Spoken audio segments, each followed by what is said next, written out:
जबकि सत्य यह है कि दुनिया में अगर सबसे बड़ा संविधान कहीं है और सबसे महान संविधान कहीं है तो वो भारत में है। डॉक्टर बाबा साहब अम्बेडकर उनके साथियों ने लिखा।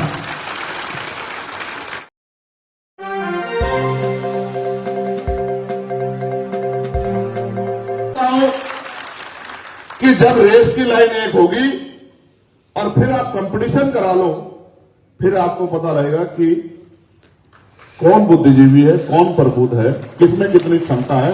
अभी तो देश गैर बराबरी की जड़ों में जकड़ा हुआ है। मैं आपको उदाहरण बताता हूं, ताजे उदाहरण, 4-5 दिन पुराने उदाहरण। मेरी 4 बच्चियों से बात हुई।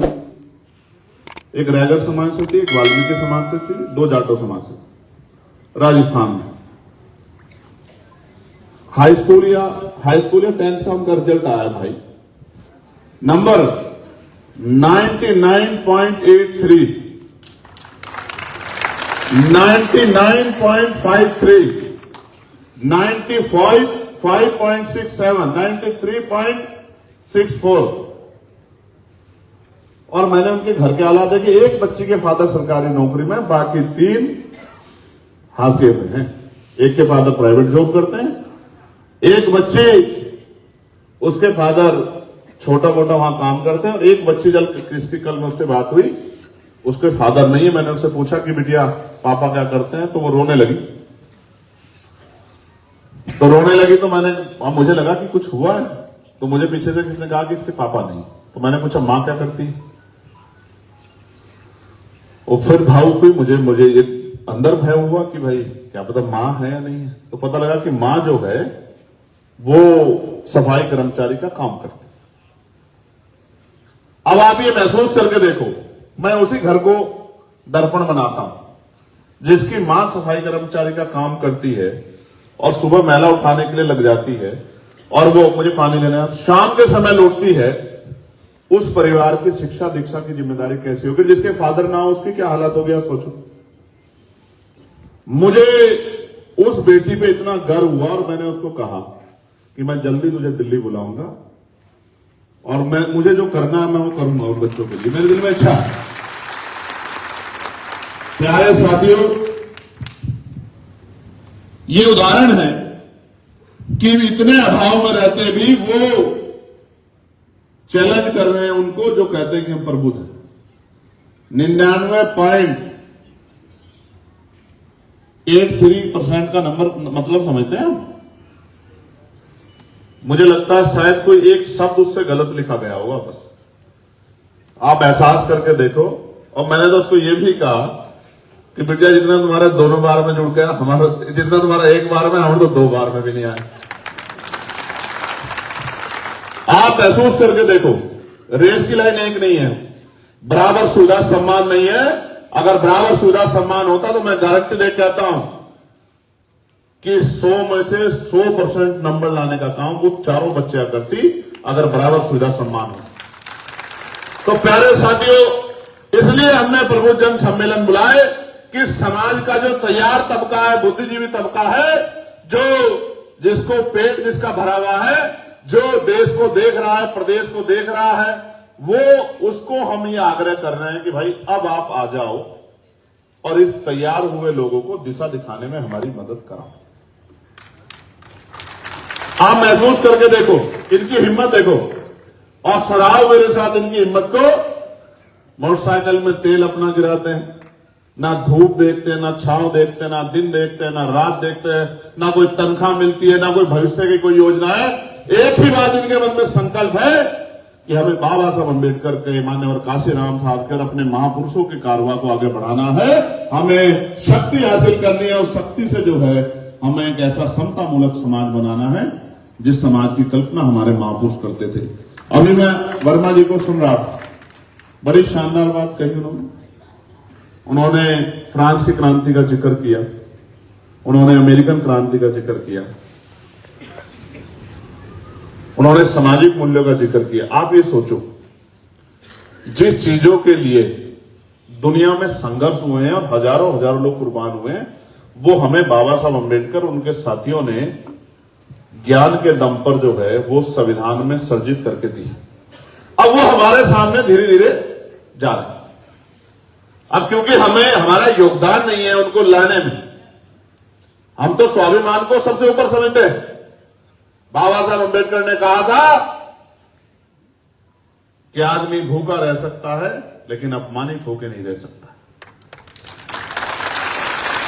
आप भी, चाहे आप गांव में रहते हो, शहर में रहते हो, गली में रहते हो, महल में रहते हो, झोपड़ी में रहते हो, हर व्यक्ति अपने ऊपर इस बात को लेके बताए और अपने मन से हाथ उठा के मुझे बताए अगर मेरी बात आपको सही लगे कि अगर जिस जगह वहां आपका अपमान होता हो, क्या आप वहां दोबारा जाना पसंद करते हैं? बताओ ईमानदारी से,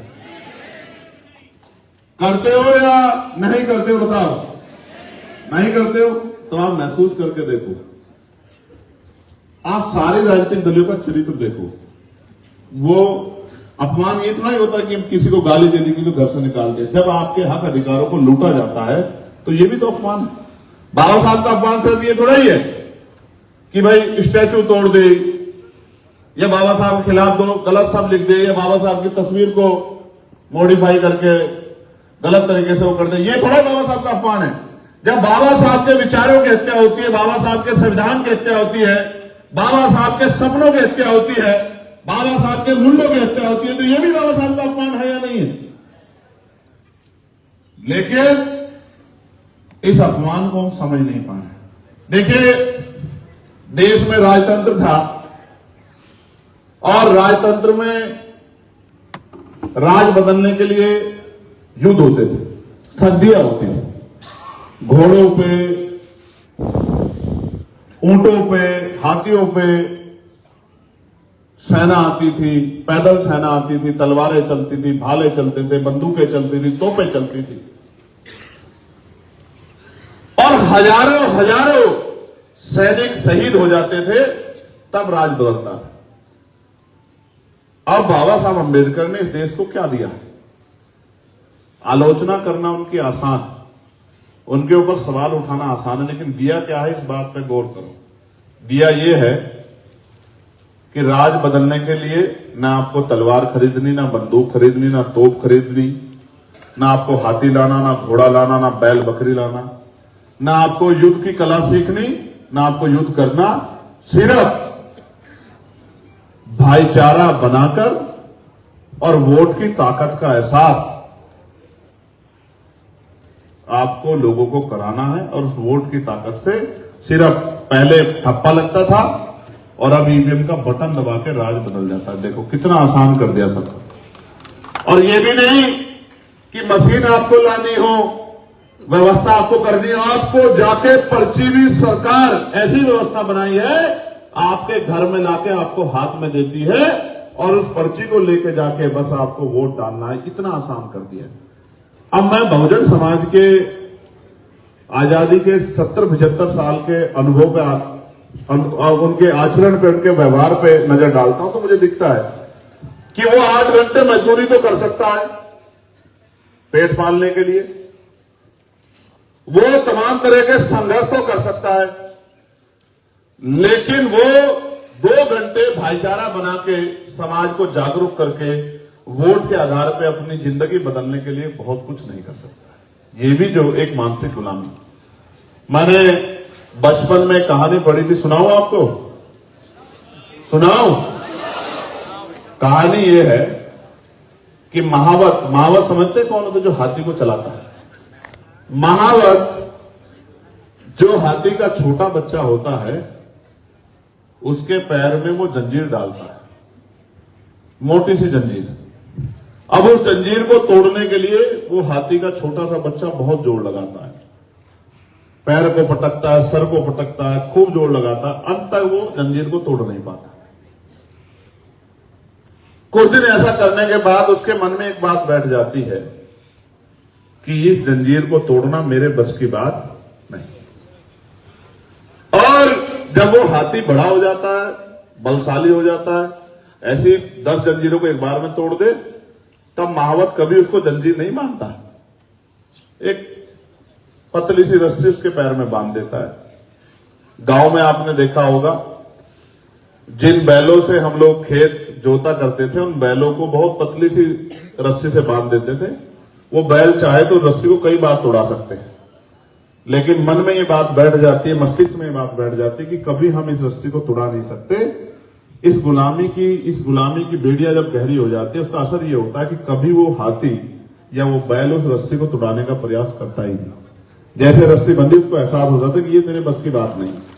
ऐसे आपको ये एहसास हो गया कि आजाद भारत में भी गुलामी की बेड़िया काटना, राजकाज लाना आपके बस की बात नहीं है। इसलिए आप जुर्म सह रहे हो, मुसीबती में रह रहे हो, गरीबी, बेबसी, लाचारी, तमाम तरह की परेशानियों में जी रहे हो, टूटे फूटे घरों में रह रहे हो, लेकिन इस गरीबी, बेबसी, लाचारी, जुर्म जाति की बेड़ियों काटने के लिए राजकाज बनाने का काम नहीं करना।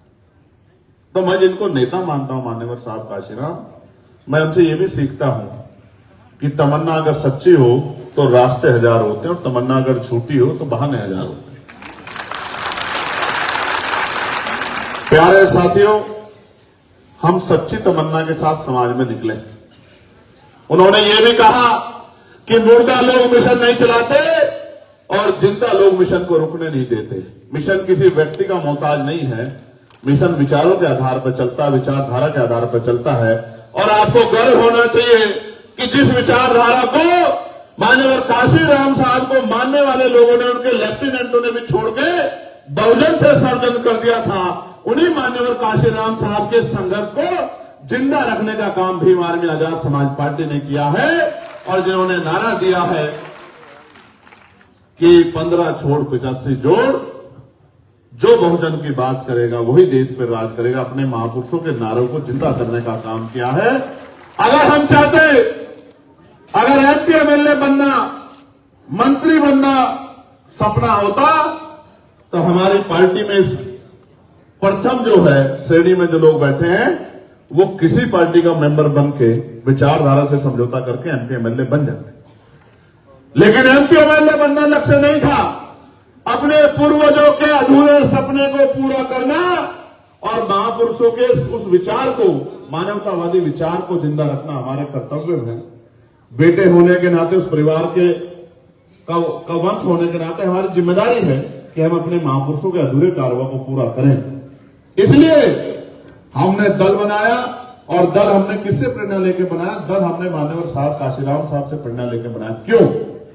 आप महसूस करो, बाबा साहब अम्बेडकर ने अपने जीवन में कई सामाजिक संगठन बनाए, कई राजनीतिक दल बनाए।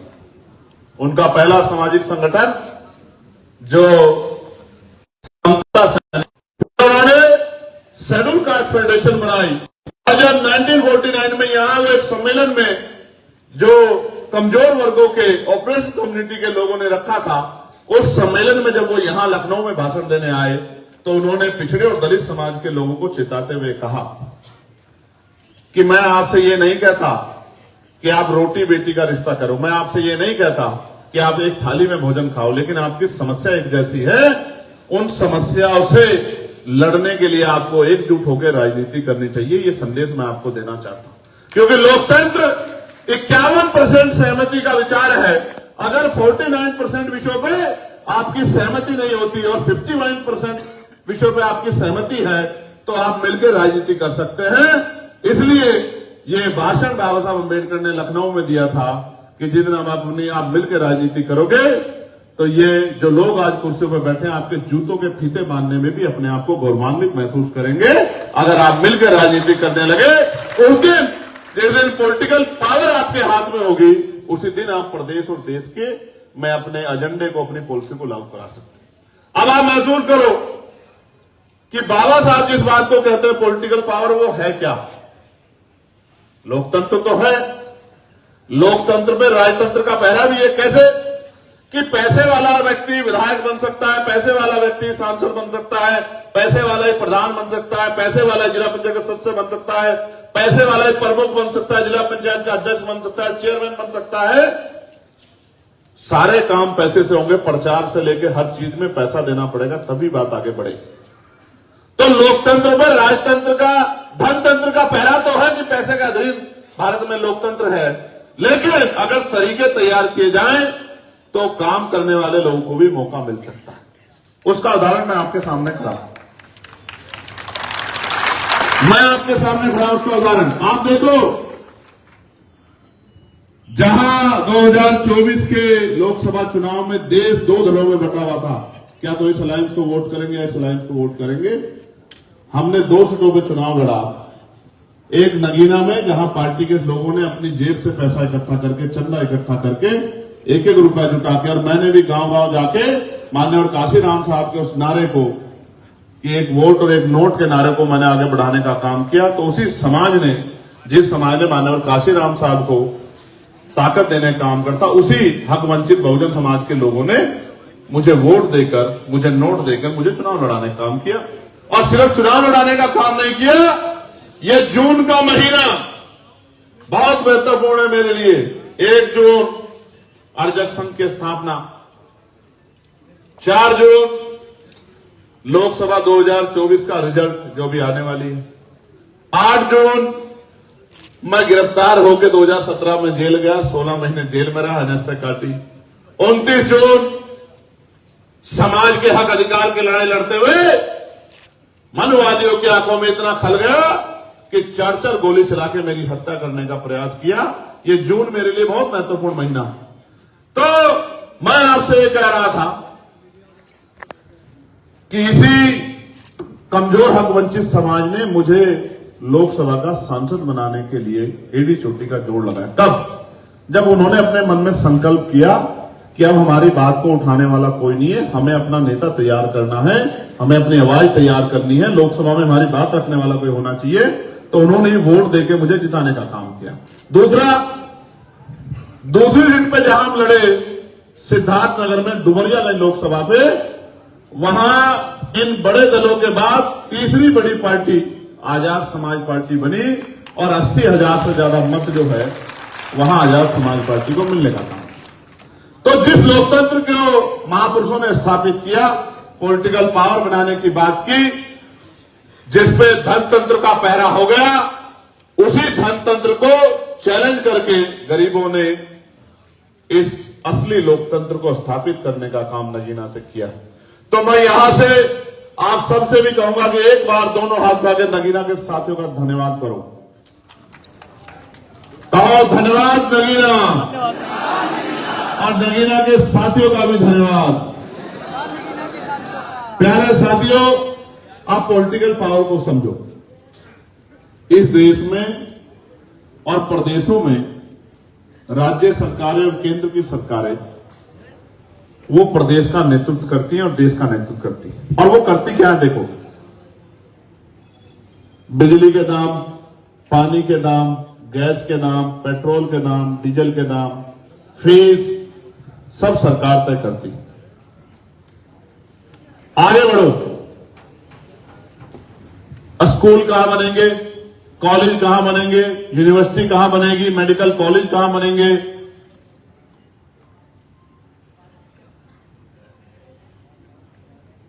इंडस्ट्रियल एरिया, औद्योगिक क्षेत्र कहां लगेंगे, सरकार तय करती है। किस समाज को, किस क्षेत्र को कितना पैसा मिलेगा, किस डिपार्टमेंट को कितना पैसा मिलेगा, सरकार तय करती है। किसको रोटी कपड़ा मकान मिलेगा, सरकार तय करती है। किस विभाग में नौकरी निकलेगी, कितनी नौकरी निकलेगी, ये सरकार तय करती है।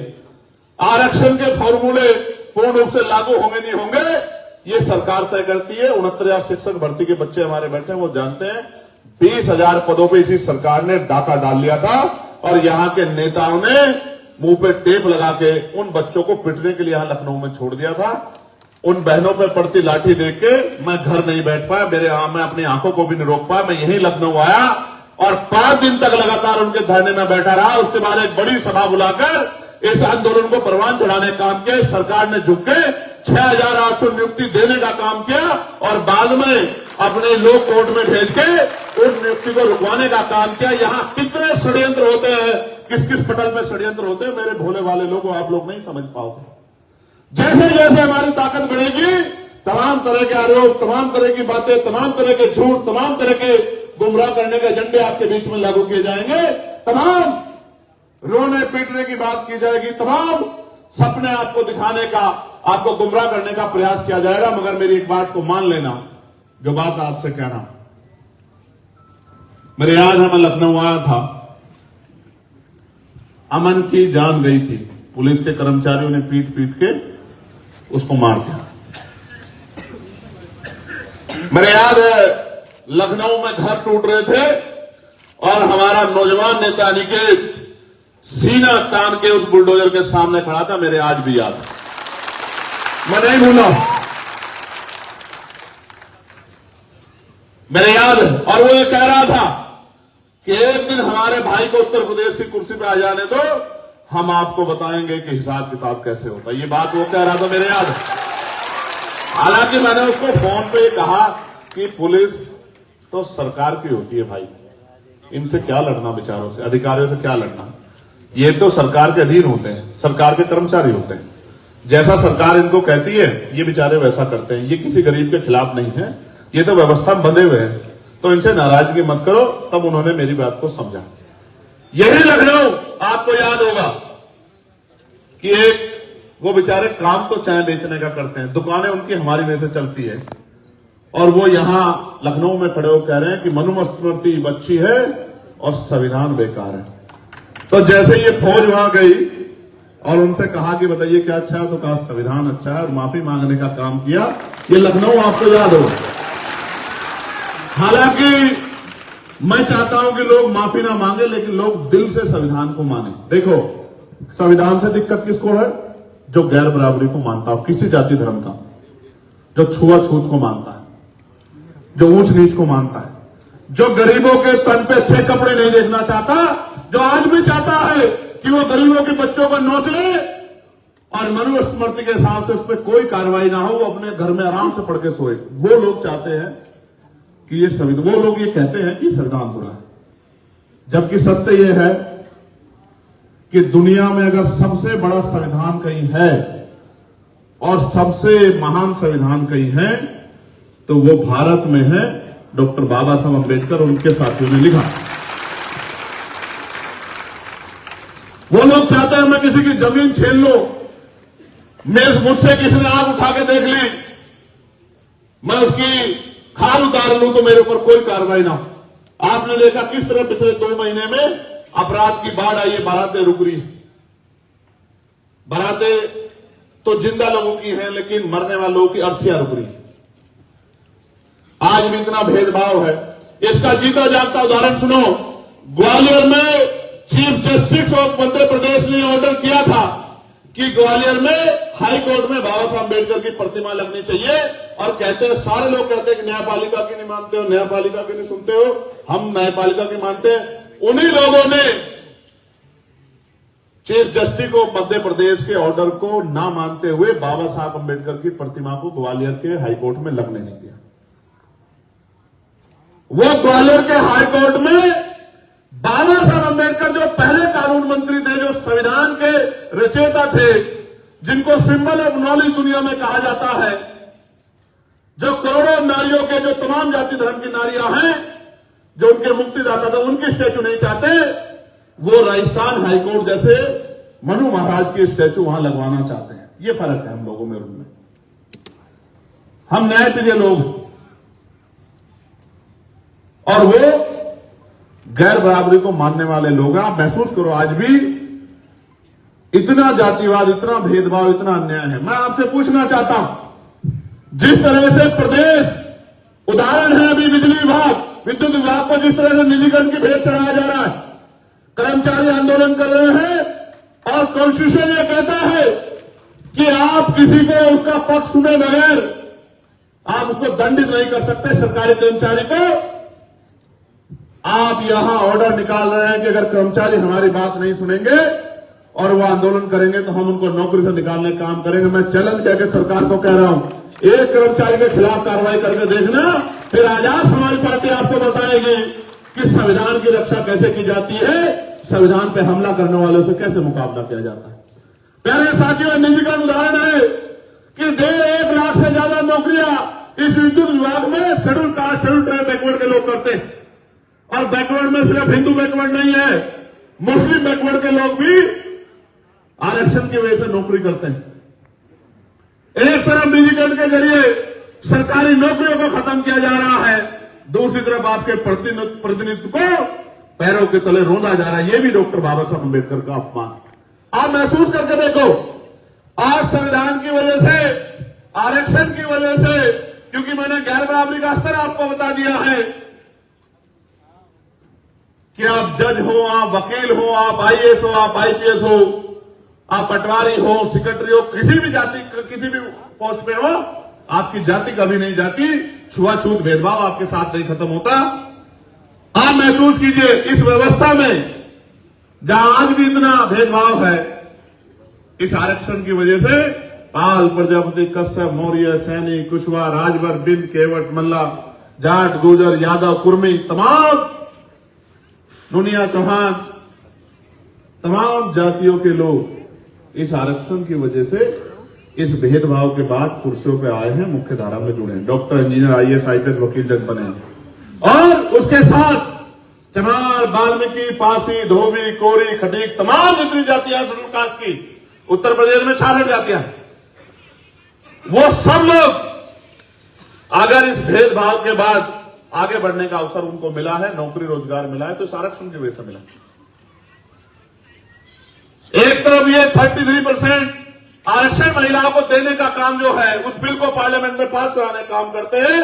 एक तरफ ये 2019 में आरक्षण के विरुद्ध ईडब्ल्यूएस लाके, मैंने आपको कहा था कि आपको नेता पहचानना हो तो उसके कर्मों के आधार पर पहचाने, उसकी जाति के आधार पर नहीं। आप महसूस करके देखो, जितने पढ़े लिखे लोग हैं इस मंच पे, मेरी बात को एकदम हाथ करके नकार देना अगर मैं गलत बोल रहा हूं। क्या ईडब्ल्यूएस संविधान सम्मत है? बताइए, मैं गलत तो नहीं कह रहा हूं। ईडब्ल्यूएस संविधान में आरक्षण का प्रावधान क्या आर्थिक आधार पर है? तो ईडब्ल्यूएस जब लागू और हमारे नेताओं ने हाथ खड़े करके उसका समर्थन किया, तो बताओ वो संविधान पे हमला था या नहीं था? बताओ। और मैं कहता हूं कि आजाद भारत में संविधान पे इससे बड़ा हमला नहीं हुआ होगा, क्योंकि कमजोर वर्गों के बहुत सारे हिस्से को लूटने का काम इसके पीछे दरवाजे से किया गया है। अगर आप नहीं जानते तो आज का बैकलॉग उठा के देख लो, आपको पता लग जाएगा कि पहले जिस बैकलॉग से हजारों बच्चे नौकरी लगते थे, आज वो चीर हो गया। पहले गांव से हर साल कुछ बच्चे पटवारी बनते थे, कुछ बच्चे सेक्रेटरी बनते थे, कुछ लोग अर्धसैनिक बलों में जाते थे, आईटीबीपी में, सीआईएसएफ में, सीआरपीएफ में, एसएसबी में, कुछ बच्चे टीचर बनते थे, कुछ बच्चे पुलिस में जाते थे, कुछ रेलवे में जाते थे। अब बताओ, कोसों कोसों दूर भी नहीं पता लगता किसी का बच्चा रोजगार पे लगा है। और दूसरी तरफ अपने पूंजीपति मित्रों को खुश करने के लिए सरकार सारे इंतजाम कर रही है। मैं ये बताना चाहता हूं, जब मैं भविष्य की तरफ देखता हूं और मैं बुद्धिजीवी की तरफ देखता हूं, तो मुझे महसूस होता है कि हो सकता है आने वाले 10 साल के बाद सरकारी नौकरी नाम की चीज भी ना रहे। और जिस दिन सरकारी नौकरी चली जाएगी, आप मेरी बात को याद रखना, फिर आप थाने में, कचहरी में, किसी दफ्तर में न्याय मांगने जाओगे तो न्याय की जगह आपको जूते लगने का काम होगा, क्योंकि आज सब कुछ होते हुए न्याय नहीं मिलता। आपने देखे क्या हाल है उत्तर प्रदेश की सामंतवादी सरकार क्या कर रही है? कितने लोगों, कल एक वीडियो वायरल हो रहा था, एक अध्यापक को, वो वीडियो तो पुराना 2018 का, पुलिस के लोग थाने में पीटने का काम कर रहे थे। कितनी ऐसी जगह जहां रेप होने के बाद, हत्या होने के बाद, और मैं तो गजब की बात पढ़ रहा हूं, पिछले 3-4 घटनाएं ऐसी हुई जिसमें मार के लटका दिया गया और पुलिस ने उसका खुलासा किया है कि उसने खुदकुशी कर ली है। और कोई अगर परिवार का व्यक्ति पूछ रहे कि तथ्य क्या है साहब, किस आधार पे, तो पुलिस के लोग गुर्रा कहते, बताऊं तुझे, अभी तुझे जेल भेज दूंगा। और बेचारे गरीब लोग चुप हो जाते हैं कि जेल ना जाना पड़ता है। कई ऐसे मामले हैं जिनमें पुलिस की पिटाई से लोगों की जान गई और उनपे एक ही लाइन लिखी आती है अखबार में कि सीने में दर्द होने से जान गई।